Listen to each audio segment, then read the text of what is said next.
안녕하십니까, 김환입니다. 이번 시간에는 2022학년도 한국교원대학교 수시전형 기출문제에 대해서 알아보겠습니다. 자, 교원대학교의 기출문제는요, 제시문을 토대로 해서 여러분들이 3분 동안 발표를 해야 된다는 거 다 알고 계실 것입니다. 자, 우선 제시문을 보면 내용이 우리나라의 교사 임용 방식에 대해서 설명을 한 부분이 있고요. 그래서 기억과 니은이 가장 핵심적인 내용이 되겠죠. 전체적인 글은 여러분들이 한번 다 읽어보시기 바라고요. 자, 기억 부분은 대학의 해당 교육과에서 관련 교과의 교사 자격증을 취득하고 이러한 자격을 갖춘 사람, 자, 이름이 임용을 볼 수 있는 대상자가 된다는 것이고요. 니은은 미래 사회를 살아갈 학생을 교육하기 위해서는 과거보다 훨씬 다양한 전공 능력과 경험을 갖춘 교사가 교육 현장에 필요하다는 주장.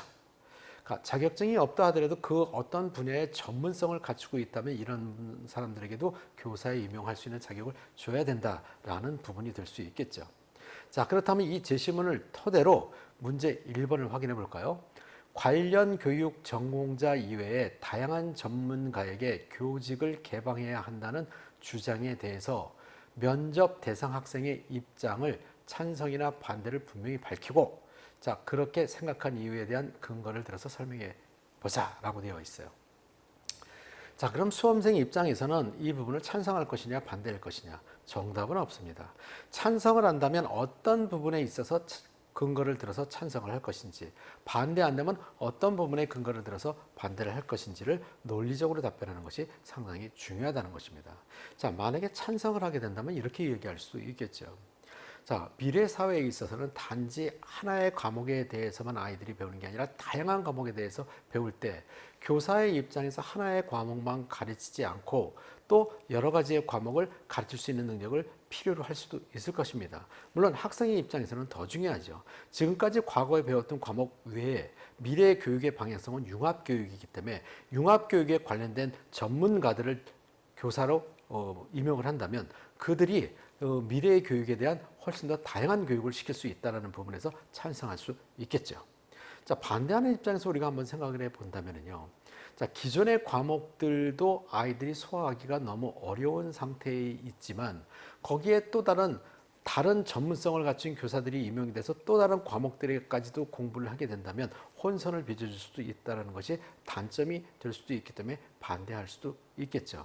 자, 그런데 이 부분에 여러분들이 찬성을 선택할 것인지 반대를 선택할 것인지에 대해서는 미래의 교육의 방향성을 먼저 생각해 보신다면 찬성이 좋을지 반대가 좋을지 나올 수 있을 것입니다.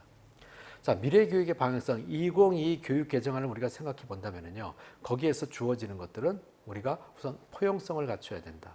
창의성을 갖춰야 된다. 주도 능력을 키워야 된다. 라는 부분에 있어서는 학과 과목의 지식적인 측면도 중요하지만 그 외의 교육도 상당히 중요하다는 것입니다. 자, 그렇기 때문에 그런 부분에 있어서 전문가들이 교사로 와서 교육을 시킨다면 훨씬 더 교육적 효과를 높일 수 있다는 걸 생각해 본다면 어떤 부분을 선택할지 좀 더 수월해질 것 같고요. 자, 이번 문제를 보면요. 면접 대상 학생이 기업 관련 교사 양성 과정에 있는 학생이라고 할 때 니은의 주장과 관련된 교사의 역량은 무엇인지, 그렇게 생각한 이유에 대해서 무엇인지 지원학과에 대해서 특성을 고려해 설명해 보세요 라고 이야기를 했어요. 자, 우선 여러분들은 한국교원대학교 같은 경우는 교사를 양성하는 종합대학교라는 걸 잊지 말으셔야 될 것이고요. 여러분들이 어떤 지원하는 학과의 교사에서 교육 과정을 공부한다 하더라도 복수 전공으로 다른 학과를 공부할 수 있다는 것도 이미 알고 있을 것입니다. 자, 이 부분에 역량을 키우게 된다면 훨씬 더 본인의 교사소의 능력이 더 커질 수 있다는 거 잊지 않고 그 부분을 생각한다면 이번 문제의 답변의 방향성이 나타날 수 있지 않을까 생각합니다. 자, 그렇기 때문에 자, 니은과 같이 주장한다는 얘기는 전문 능력을 키워야 된다는 것이죠. 자, 그렇다고 한다면 교사의 입장에서 본인이 선택한 과가 초등교육학과가 될 수도 있고 또는 영어교육학과가 될 수도 있고 수학교육학과가 될 수도 있겠죠. 자, 이런 부분에서 본인이 지원한 교사의 양성 과정에서 그 부분은 충분히 습득할 수 있을 것이고요. 그 이외에 복수 전공을 통해 갖고 새로운 역량을 키울 수도 있을 것이고요. 또 반드시 복수 전공이 아니라 하더라도 요즘은 어떤 자기의 전공과 관련 없이 학습할 수 있는 학습 컨텐츠를 개발할 수 있는 능력도 필요하거든요. 그런 부분의 전문 부분이라고 한다면 예를 들어서 메타버스를 활용한 교육이라든지 디지털을 활용한 교육이라든지 AI를 활용한 교육이라든지 자, 이런 부분에 있어서 전문성을 키울 수 있는 것이 또 다른 교사의 역량이라고 우리가 생각할 수 있을 것입니다.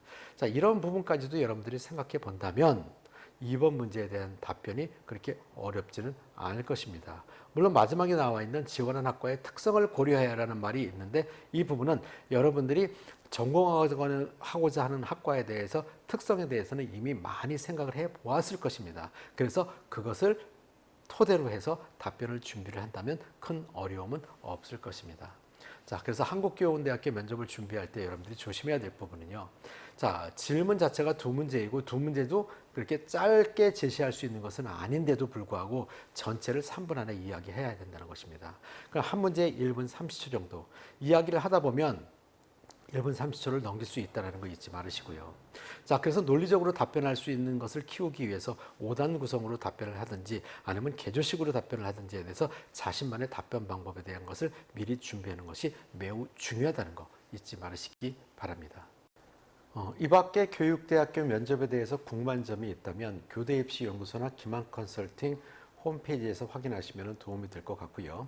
그 다음에 아래 나와 있는 전화번호로 전화를 주시면 상세하게 안내 드리겠습니다. 일반적으로 교육대학교 면접을 준비하는 데 있어서는요. 책, 준비서를 활용해서 하는 방법이 있고 두 번째 인터넷 강의를 통해서 짧은 시간에 효과적으로 배경 지식을 쌓는 방법이 있고요. 마지막으로는 현장 강의에 와가지고 자신이 생각한 부분을 말로 표현해보고 부족한 부분에 대해서 피드백을 가지면서 수정해가는 방법이 있습니다. 자, 이러한 방법에 대해서 궁금한 점이 있다면 연락 주시기 바랍니다. 감사합니다.